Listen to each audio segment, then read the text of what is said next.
I problemi alla Pierotto Legno di Santa Maria di Sala erano iniziati lunedì scorso. Ci siamo trovati una macchina, un macchinario fondamentale per la produzione venduto senza avere avuto nessun cenno di avviso.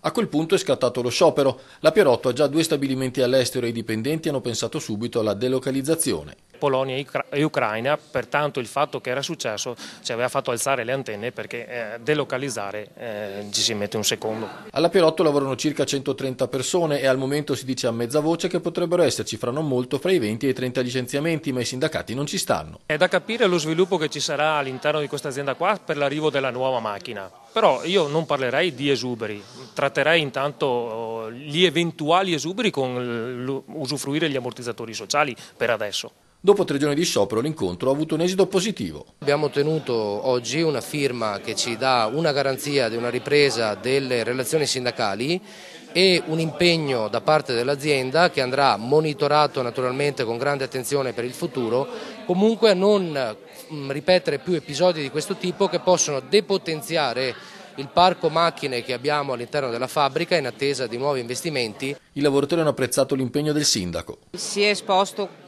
lui come in prima persona e di conseguenza anche la proprietà ha accettato questa cosa, anzi l'ha fatta un po' smuovere dalle sue posizioni. Il sindaco, mettendosi nei panni dei lavoratori, alla proprietaria della Pierotto, che ha chiesto di non essere ripresa nel corso dell'incontro, ha fatto una richiesta precisa. Questa azienda non può e non deve, e me l'hanno promesso questa mattina, non essere trasparente con i propri dipendenti, con le maestranze, con chi ha fatto sì che questa azienda diventasse grande. Nel corso dell'incontro la proprietaria ha inoltre preso l'impegno di pagare entro fine mese la 13ª che non era stata ancora erogata.